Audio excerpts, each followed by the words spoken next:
Today we're going to discuss properties of rational exponents. So your essential question is, how do I use the properties of exponents when the exponents are fractions? So you've noticed that we've been doing a lot of review of how to add and subtract and multiply and divide fractions, and this is why.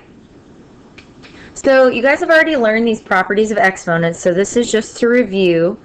But basically, when I have two powers that have the same base and I'm multiplying them together, what do I do with the exponents? Well, I would add the exponents, so that's why I have the m plus n there. And so, for example, here is one that has rational exponents that are fractions.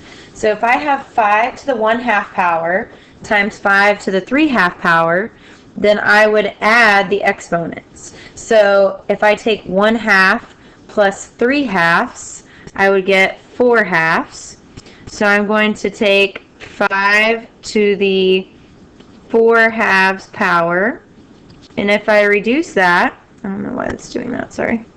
If I reduce that, then I would get 5 squared, which would be 25. So that would be the answer.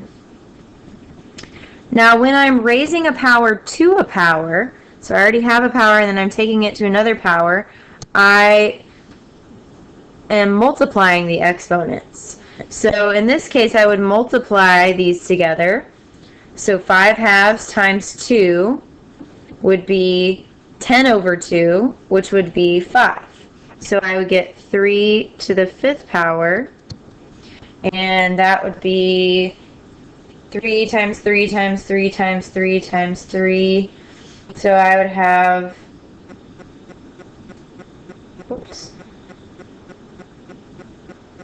it's 81 times 3.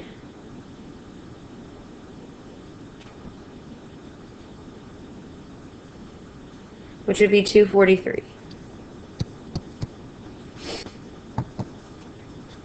Okay, then the next one.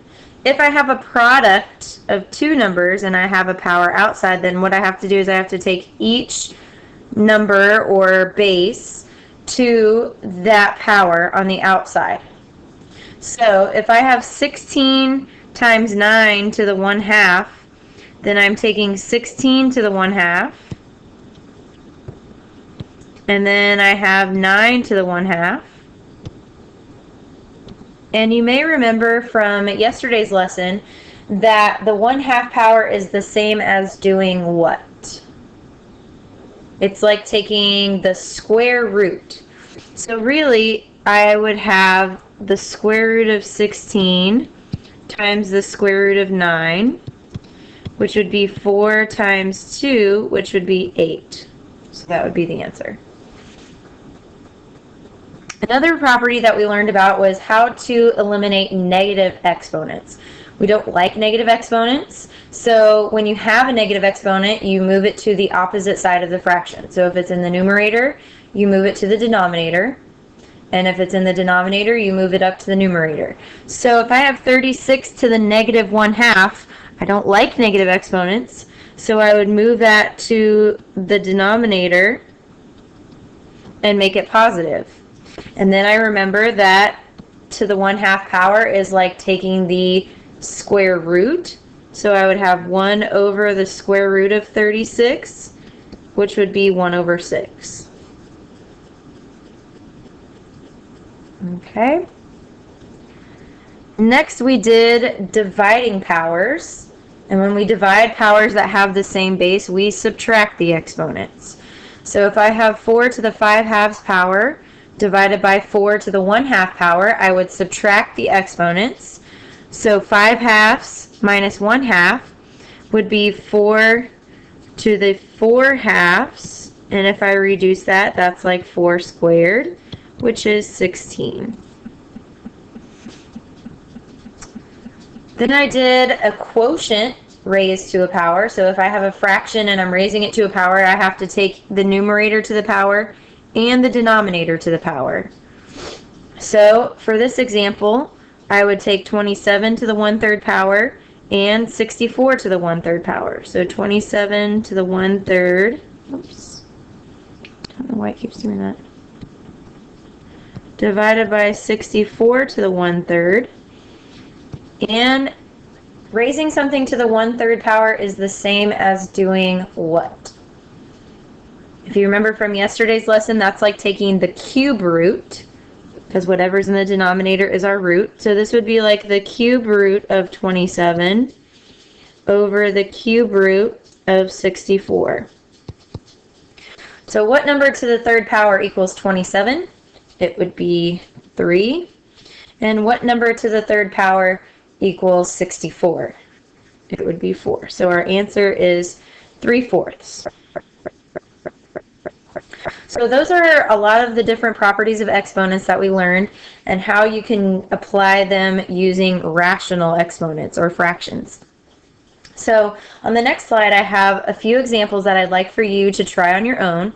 So you can go ahead and pause the video, and I want you to try these, and then you can check and see if you're right. So I have 7 to the 1/4 power times 7 to the 1/2 power. So I'm multiplying powers that have the same base of 7. So what am I supposed to do with the exponents? Well, I would add them. So I would take 7 to the 1/4 plus 1/2. Now, remember when you're adding fractions, you need a common denominator. So if I have 1/4 plus 1/2, I could change this one to a 4 by multiplying it by 2. So that would be 2/4. So 1/4 plus 2/4 is 3/4. So I would get 7 to the 3/4 power. And you can leave your answer in exponent form, that's fine. Okay, for part B, I have 4 to the 5th power times 3 to the 5th power, all raised to the negative 1/5 power. So when I'm raising a product to a power, I have to take both parts to the power outside the parentheses. And when I do that and there's already an exponent there, what am I supposed to do with my exponents? I'm supposed to multiply them. So 4/5 times negative 1/5, 5 times negative 1/5 would be negative 1. So I would get 4 to the negative 1st power. And then same thing, 5 times negative 1/5 would be negative 1. So this would be times 3 to the negative 1st power. And then I can't have negative exponents in my answers. So I would move this to the denominator. So it would be 1/4 times 1/3. And when I'm multiplying fractions, I multiply straight across. So I would get 1/12 as my answer. For the last example, I have 42 to the 1/3 divided by 6 to the 1/3 squared. So it's a quotient. I'm raising it to a power, but I'm taking each part to the power outside separately. So 1/3 times 2 would be 2/3. So I would get 42 to the 2/3 power times 6 to the 2/3 power. Now something I'm going to show you with this is kind of reverse of one of the properties of exponents that we talked about. You might remember on the last slide, I'm going to go back really quick, that when I was raising a quotient to a power, basically both of them get the same exponent.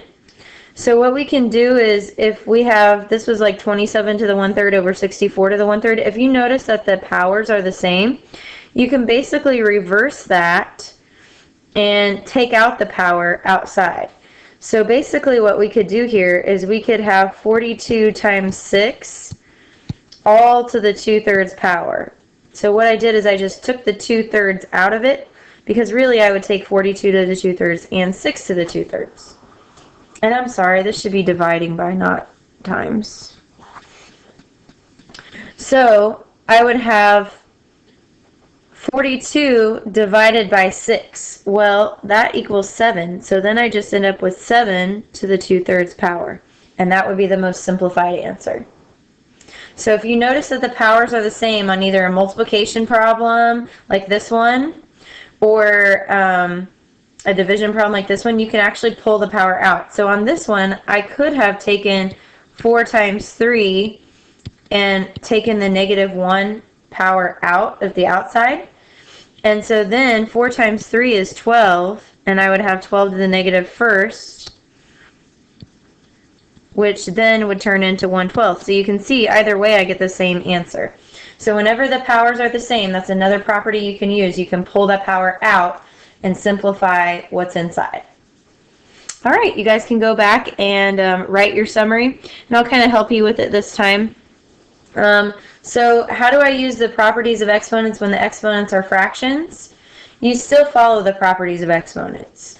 We still would go back and use all of these properties the same way.